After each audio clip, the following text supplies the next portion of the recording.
Do you have a minimum amount of time that you have to get ready and you just want to look like your best self but without looking super made up? This video is for you. This is my take on the no makeup look.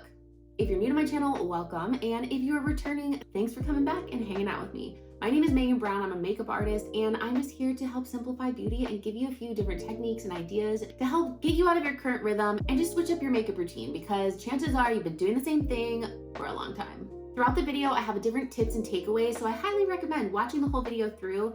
Without further ado, we're gonna jump back into the beginning of this makeup application. I like to start with my hair pulled back so that way I don't get any makeup in my hair. I also have my products laid out in front of me, which I will show you on the screen right now.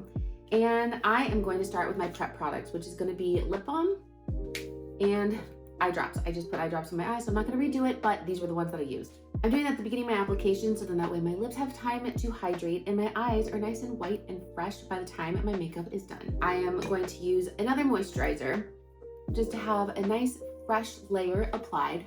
The trick to a no makeup look is that the makeup is undetectable and it looks like it's your skin. So making sure that your skin looks as healthy as possible is going to be key. This is just a skin tint that's giving me the least amount of coverage possible. And I'm using my fingertips to really massage it into my skin and make sure that my skin has this nice consistency to it. I'm going to forego foundation for this video and really just use a bit of concealer in certain places.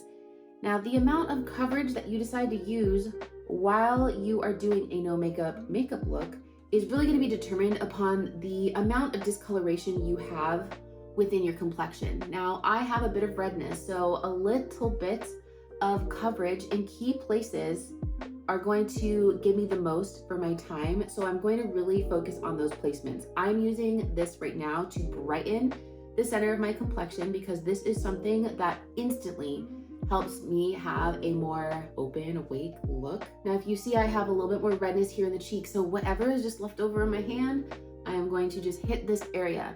My goal is not for my skin to look perfect. My goal is for my skin to look like it doesn't really have anything on it, which means that you need to be able to see some of my skin's imperfections. You want to take a little bit more time and give a little bit more coverage to key places that need coverage based off of the struggles that you have. For example, I have a blemish here. I'm gonna add a little bit more coverage there and call it a day.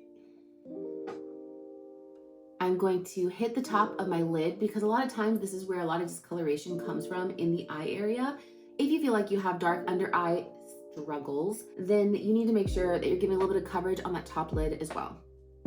The key places you don't want to have shine is really just in your T-zone, really close to the nose, through the forehead here, and maybe down below. In addition, this is also giving us some contrast between our finishes. So I have glowy radiant skin here and then matte right here. I talk about setting your makeup a lot on this channel because I feel like it's one of the most missed steps out of a makeup application that someone could easily implement that will make a big difference. I'm taking the Anastasia Brow Freeze and working it into my spoolie. And first thing I'm gonna do is just perfect the brow hair. I want this all to be going in one direction. This is gonna just give a nice clean look and it's clear. It literally isn't going to look like you have makeup on. It's just gonna look like you have freshly brushed brows all day long. Take some time when you are brushing through to make sure that those brow hairs are where you want them to be. I'm going to let that dry. While waiting for my brows to dry, I'm gonna skip over into just a quick powder bronzer. I'm using a soft fluffy brush to make sure that it's a really, really light application. And I'm just gonna dust this over the rest of my skin just so then that way I have a little bit of color and I'm not super washed out. Or you can completely forego this step. And let's take a little bit of bronzer onto my lid. Going back into brows, I am going to just give a little bit more definition in the places that I need it so I have a nice completed shape. And if you don't know what kind of products you need for your brows because maybe you don't have tails to your brows, they're super sparse, they're full, or you're completely missing them, check out this video and that will help give you more direction on what kind of products and techniques to use for your specific brow situation. Grabbing this lip oil and applying a little bit on my lips. This is gonna stain my lips to give a natural lip color underneath a glossy look. As my last step, I'm gonna jump into mascara, which I'm going to take a little more time on because I really do feel like if your lashes look their absolute best, your makeup is just gonna have an overall cleaner look and feel. I personally like for my lashes to look as long as possible, so I like to really work this mascara and separate the lashes as much as I can. If you tend to accidentally stamp your lid, maybe try tilting your head back if you're looking at a mirror that way, or if you have a small compact, you can always just look down to create more space to avoid getting mascara on the top of your lid. And one last quick tip for me personally would be taking a moment to just contour my jawline. This is probably one of the things that I think makes the biggest difference if I'm going to do any kind of contouring. This is it. And I'm just gonna draw it on and blend it out and down the neck. If you feel like you're missing your jawline completely and just all neck and then face, this is a step I would consider adding into the mix. That way, problem solved, easy solution. Here's the finished look with mascara. This is my no makeup look. This is going to vary between each person as we all have different skin struggles that we want to take attention away from.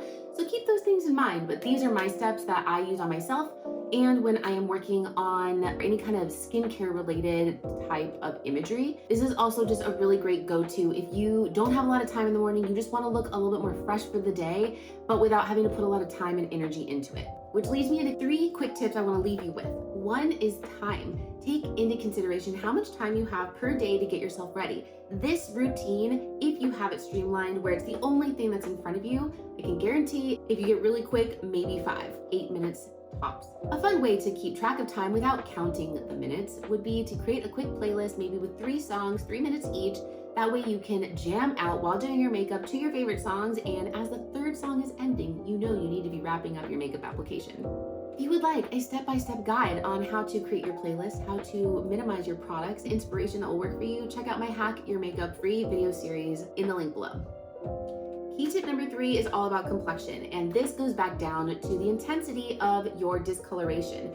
The more discoloration you have within your skin or hyperpigmentation, any kind of skin issues, not including wrinkles, fine lines, that's not what I'm talking about. If you have a lot of discoloration, then you need to wear more coverage. If you don't have much discoloration and already have a very even skin tone, then you're gonna wear a sheer coverage like a skin tint, BB cream, CC cream, tinted moisturizer, or just a sheer foundation in general. If you haven't already subscribed or liked or commented in this video, please do so now, and I mean it. Pause, stop the video right here, comment below letting me know either which step or key tip you're going to use the next time that you do your makeup application. See you soon, bye!